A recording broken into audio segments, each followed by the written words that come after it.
Lors de cette inauguration, comme pour les précédentes, nous remettons une plaque qui est un véritable objet d'art. Elle a été élaborée par la fonderie d'art de Saint-Sauveur, près de chez nous, à Fougerolles, qui est numérotée, comme tu le vois, et qui a la particularité de manier à la fois le bronze, avec l'appellation ambassade griotine, et l'émail, ce qui est une prouesse. Moi, je tenais à avoir nos petites griotines rouges, évidemment, sur la plaque. On est très honorés et vraiment, c'est une super récompense, ça soit pour les équipes, pour le chef Thierry Longo. Ça fait partie du cercle très restreint et fermé des ambassades griotines. Nos deux familles ont une trajectoire commune. Déjà l'entreprise familiale, un ADN avec des valeurs qui nous tiennent très à cœur. Et puis évidemment, on est partenaires sur des très belles manifestations. Toute l'équipe, on est très fiers. C'est une histoire de valeurs. On sent une amitié très forte entre tous dans la profession, et une fraternité et l'amour du métier. Et M. Beau est un bel exemple pour ça.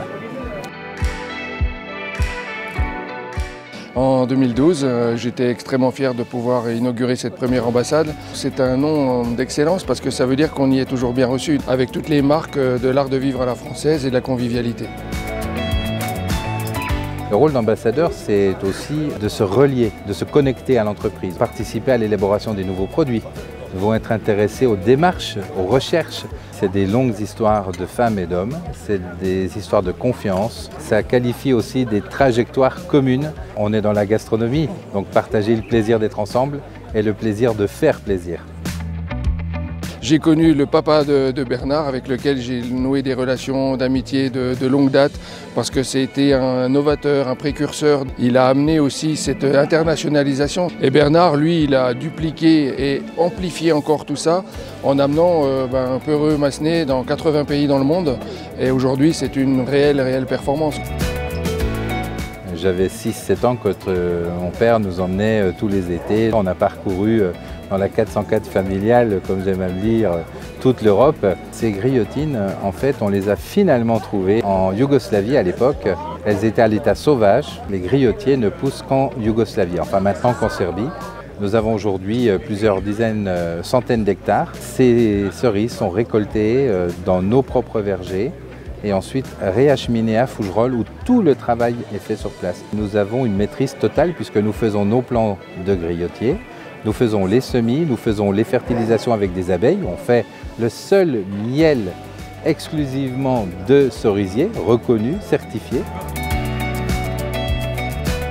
C'est des produits vrais, c'est des produits marqués, c'est des produits où on a vraiment le goût. C'est elle qui sublime les plats que nous préparons. Nous, on a décidé de choisir 6 produits de l'entreprise. On a pris l'absinthe, on a choisi le Don Pacello, qui est extraordinaire, le Djebuna Buna, les Garden Party, la Golden 8 et puis les griotines, bien entendu. On a essayé de décliner chaque produit, entrée, plat et dessert.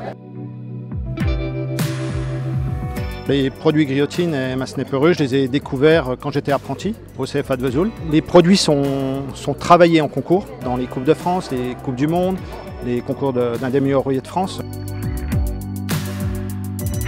Après tous ces instants gourmands, on arrive sur la première tartine liquide au monde avec 2 liqueurs qui sont totalement innovantes. On a ici Massenet la baguette, on est sur le symbole et l'emblème de la France, classé au patrimoine mondial de l'UNESCO. Et ici, on a la liqueur de Roquefort. On est sur un produit aussi du terroir, produit français, c'est une AOP évidemment. Et ce que l'on vous propose aujourd'hui, c'est la réunion de ces deux mondes qui vont créer en fait ensemble la première tartine liquide au monde.